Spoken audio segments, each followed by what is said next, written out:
কুসুমের তৈরি শিব ঠাকুরের মূর্তিতে কুসুমকে সাথে নিয়ে জল ঢাললো ইন্দ্রাণী। ধারাবাহিকে শুরুতেই দেখা যাচ্ছে কুসুমের হঠাৎ মাঝে ঘুম ভেঙে যেতেই দেখে আয়ুষ পাশে নেই। তাড়াহুড়ো করে বাইরে এসে আয়ুষকে দেখতে পেয়ে বলছে, ছোট সাহেব আপনি এখানে বসে আছেন কেন? বাইরে গিয়ে ঘুমোন, না হলে যে শরীর খারাপ হয়ে যাবে। আয়ুষ তখন বলছে, হলে তো ভালোই হয়, আজ যে মাকে মিথ্যে কথা বলে ডিনারে যেতে পারলাম না সেটা তো সত্যি হয়ে যাবে।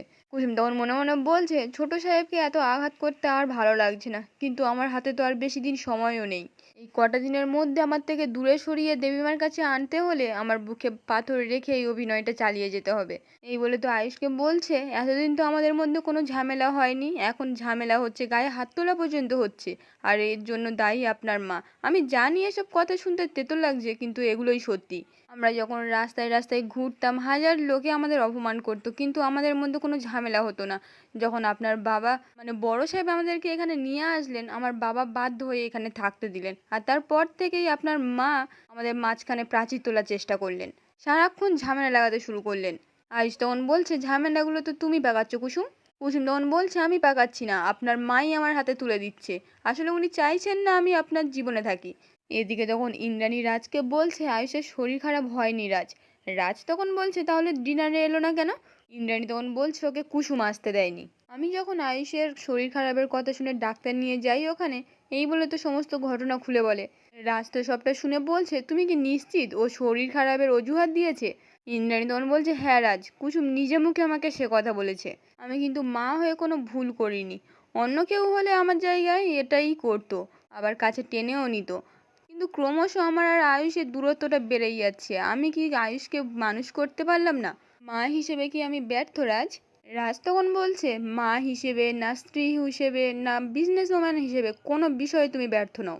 ইন্দ্রাণী তখন বলছে, কিন্তু তাহলে আমার চারপাশের মানুষগুলো ভালো থাকছে না কেন রাজ? আমি তো কুসুমের ক্ষতি চাইনি, আমি তো চেয়েছিলাম ওর ভালো বাড়িতে বিয়ে হোক। এই বলে তো হাঁপিয়ে পড়ে।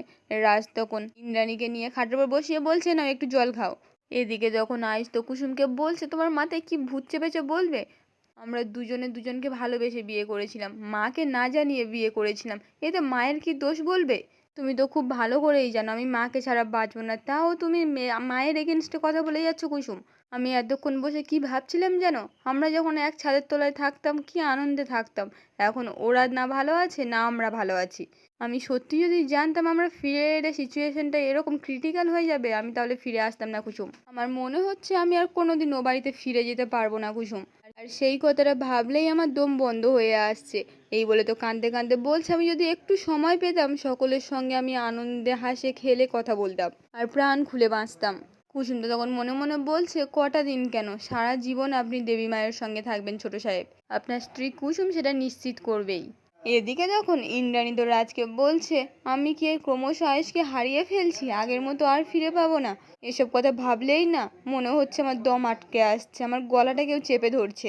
রাজ তখন বলছে, শান্ত হও, তুমি কিচ্ছু হারাবে না, আগেও অনেক বড় ঝড় এসেছে, তুমি নোর হয়ে সামলেছো, ভেসে যেতে দাওনি, এবার ছেলেকেও ফিরে পাবে, আর ছেলের সঙ্গে সুন্দর বৌমাকেও। ইন্দ্রাণী তখন বলছে, আজ ওই মেয়ে কিন্তু আমাদের ছেলেকে আমাদের কাছে আসতে দেয়নি রাজ, তুমি তাও এ কথা বলছো? রাজ তখন বলছে, আসতে দেয়নি তার নিশ্চয়ই কোনো কারণ আছে। ইন্দ্রাণী তখন বলছে, আচ্ছা রাজ তুমি বলো না, আমি যদি রাগ করেও কোনো সিদ্ধান্ত নিয়ে থাকি, কোনো কি ভুল সিদ্ধান্ত নিয়েছি রাজ?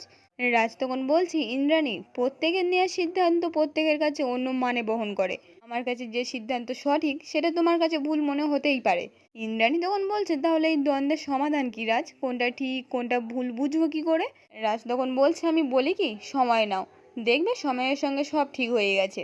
একটা কথা তুমি ভেবে দেখো, আমরা সবাই কি আগের মতো করে থাকতে পারি না?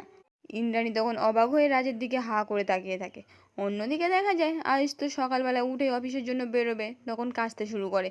কুসুম তখন বলছে, দেখলেন তো আমি বারবার করে কাল রাতে বলেছিলাম ঘরের মধ্যে এসে শুয়ে পড়ুন, কাশি লাগলো তো, ঠান্ডা লাগলো তো? আয়ুষ তখন বলছে, তুমি কি আমার একটা কথা শোনো, এই বলে তো বেরিয়ে যাচ্ছিল। কুসুম তখন আটকে দিয়ে বলছে, একটু দাঁড়ান, আমি এক্ষুনি কারা বানিয়ে নিয়ে আসছি আপনার জন্য। আয়ুষ তখন বলছে, এই শাস্তি আমার পাওয়া উচিত। এই বলে তো কোনো কথা না শুনেই বেরিয়ে যায়। কুসুম তখন কাঁদতে কাঁদতে ঠাকুরের সামনে বলছে, আমি আর ছোট সাহেবের কষ্ট দেখতে পাচ্ছি না ঠাকুর, কিছু একটা করো, আমি যেন সকলের মনে হাসি ফোটাতে পারি। এরপর তো গাঙ্গুলি বাড়িতে চলে আসে। আসতেই অনুশ্রী কুসুমকে বলছে, তুমি বার করবে না, আজকে তো শ্রাবণ মাসের সোমবার। কুসুম তো তখন বলছে, কিন্তু দেবীমা। অনুশ্রী তখন বলছে, আমি জানি মনি তোমার উপর রেগে আছে, 1 সপ্তাহ 2 সপ্তাহ বা আরও বেশি দিন রেগে থাকবে, আর ততদিন তুমি ভয়ে গুটিয়ে থাকবে কেন? আর সবচেয়ে বড় কথা, এই উপোস তো তুমি ভাইদের জন্য করছো, আর এইটা তোমার অধিকার। আমার মনে হয় না মনি এতে কোনো আপত্তি করবে। কুসুম তখন বলছে, তুমি ঠিক বলছো অনুশ্রী, মানে আমি যদি এই ব্রতটা করি তাহলে দেবীমা রাগ করবেন না বলছো? অনুশ্রী তখন বলছে, আমার মনে হয় না কিছু বলবে। ওইসব বাদ দাও, তুমি গিয়ে রেডি হয়ে এসো, আমি তোমার জন্য অপেক্ষা করছি। আমরা দুই যাই মিলে একসঙ্গে শিবের মাথায় জল ঢালবো। আমার না একটু রান্নাঘরে কাজ আছে, আমি এক্ষুনি আসছি। এই বলে তো ওখান থেকে চলে যায়। কুসুম তো তখন রেডি হতে যাবে, তখনই পেছন থেকে ইন্দ্রাণী বলছে, দাঁড়াও। এই বলে তো কুসুমের সামনে এসে বলছে, অনুশ্রীর কথা মতো রেডি হতে যাচ্ছ পুজো দিতে যাবে বলে? কিন্তু স্ত্রীরা তো এই পুজো করে স্বামীর মঙ্গল কামনার জন্য, কিন্তু তুমি তো আয়ুষের জীবন ছেড়ে অনেক দূরে চলে যাবে বলছো। তুমি আমাকে কথা দিয়েছো, তাই জন্য তুমি ওর মঙ্গল কামনায় মন্দিরে পুজো দিতে যেতে পারবে না। কুসুম তো তখন হাত জোর করে বলছে, দেবীমা আমাকে আটকাবেন না। ইন্দ্রাণী তখন বলছে, আটকাতে তো হবেই, তুমি তো আর সারা জীবনের জন্য আয়ুষের নামে স্মৃতির সিঁদুর পড়তে পারবে না। তুমি আমাকে কথা দিয়েছো যে আয়ুষকে ছেড়ে চলে যাবে। তখনই কুসুম বলছে, আপনি চিন্তা করবেন না, আমি চলে যাব, কিন্তু অগ্নি সাক্ষী করে যে বাঁধনে আমি বেঁধেছি তার থেকে কি করে আমি রেহাই পাবো দেবীমা? ইন্দ্রাণী তখন বলছে, এটা একটা শুটের বিয়ে, এটা সত্যি সত্যি ভাবা বন্ধ করো। নিজের মনকে বোঝাও যে এই বিয়েটা নকল ছিল। কুসুম তখন বলছে, আমি শুটের বিয়ের কথা বলছি না দেবীমা, গণবিবাহের সময় ছোট সাহেব আমার স্মৃতি রাঙিয়ে দিয়েছিলেন, সেই বিয়েটা নকল বলে মানে কি করে? ইন্দ্রাণী তখন বলছি, মেনে নিতে হবে, আমি বলেছি বলে তোমার শতবার চিহ্ন সব মুছে ফেলতে হবে। তাই এই সম্পর্কের কোনো ভিত নেই, কোনো অস্তিত্ব নেই। আর তোমাদের 4 হাত আমি এক করিনি, তাই তোমার স্মৃতির সিঁদুর মুছে গেলে আমার ছেলের কোনো ক্ষতি হবে না, এটা আমার স্থির বিশ্বাস। কুসুম তখন বলছে, আমি আর কথা বাড়াবো না, আপনি চাইলে আমি অনেক দূর চলে যাব, আপনি চাইলে ছোট সাহেবকে বলুন না অন্য কাউকে সঙ্গে জীবন শুরু করতে, কিন্তু এই স্মৃতির সিঁদুরটা মুছতে বলবেন না, দয়া করে আমাকে পুজোর অনুমতিটা দিন। এই বলে তো কাঁদতে কাঁদতে বলছে, আমাকে বাধা দেবেন না, আমাকে মন্দিরে যেতে দিন না দেবীমা। ইন্দ্রাণী তো তখন চিৎকার করে বলছে, আমি যখন একবার না বলেছি তুমি বাড়ির বাইরে বেরোবে না, এটা আমার শেষ সিদ্ধান্ত। এই বলে তো ওখান থেকে চলে যায়। অন্যদিকে দেখা যায় মীনাক্ষী তো প্রচণ্ড খিদে পেয়েছে, তাই রান্নাঘরে এসে চুপি চুপি মিষ্টি খাচ্ছিল। ঠিক তখনই অনুশ্রী কাকিমণি ডেকে ভেতরে আসে। মীনাক্ষী তো তাড়াহুড়ো করে মিষ্টিটা রেখে দিয়ে অনুশ্রীকে বলছে, তুমি এখানে কি করছো, মন্দিরে যাবে না? অনুশ্রী তখন বলছে, আরে তোমাকেই তো খুঁজতে এখানে এলাম, তুমি কি করছো? মীনাক্ষী তখন নাটক করে বলছে, আসলে আমরা মেয়েরা সব উপোস করে জল ঢালবো, তো বাড়ির ছেলেরা কি খাবে না খাবে তাই দেখতে এসেছিলাম। অনুশ্রী তখন বলছে, তুমি রান্না বান্না দেখতে এসেছিলে নাকি মিষ্টি চুরি করে খেতে এসেছিলে? মীনাক্ষী তখন চিৎকার করে বলছে, তোমার সাহস তো কম নয়, তুমি আমাকে চোর বলছো? এই বলে তো বকাঝকা শুরু করে। অনুশ্রী তখন বলছে, বাকি কথা পড়া হবে, তাড়াতাড়ি রেডি হয়ে নাও, আমি ওদিকে কুসুমকেও বলেছি রেডি হতে, একসঙ্গে জল ঢালবো। এই বলে তো ওখান থেকে চলে যায়। মীনাক্ষী তখন বলছে, কুসুম কি গাঙ্গুলি বাড়ির বউ সেজে আমাদের সঙ্গে শিবের মাথায় জল ঢালতে যাবে? এটা দিদি কিভাবে অ্যালাউ করছে? এদিকে যখন কুসুম তো বাগানে এসে একা একা বলছে, আমি তো মন্দিরে যেতে পারবো না, কিন্তু কিভাবে পুজোটা করব, ঠাকুর তুমি আমাকে পথ দেখাও। এই বলে তো বলছে, হ্যাঁ আমি তো এটা করতেই পারি, দেবীমা আমাকে মন্দিরে যেতে বারণ করেছে, কিন্তু ওনার নামে উপোস করে শিবের মাথায় জল ঢালতে তো বারণ করেনি। এর জন্য মন্দিরে যাওয়ার কি দরকার, আমি তো এখানে থেকেও করতে পারি। তাহলে আমি এটাই করব, দেবী মায়ের কথা মতো মন্দিরেও যাওয়া হবে না, আর ছোট সাহেবের স্ত্রী হিসেবে শ্রাবণের শেষ সোমবার জলও ঢালা হবে। এই বলে তো মনে মনে হাসতে শুরু করে। এদিকে তখন রাজ ইন্দ্রাণীকে বলছে, তোমাকে নিয়ে আর পারি না, এই শরীরে তুমি আবার উপোস করছো। ইন্দ্রাণী তখন বলছে, তোমার মঙ্গলের জন্য, বাড়ির পরিবারের মঙ্গলের জন্য, সন্তানের মঙ্গলের জন্য আমি উপোসটা করব, আমাকে কেউ আটকাতে পারবে না। রাজ তখন বলছে, আরে আটকাচ্ছি না, তোমার শরীরটা তো দেখবে, একটা বছর এটা কি না করলে হতো না?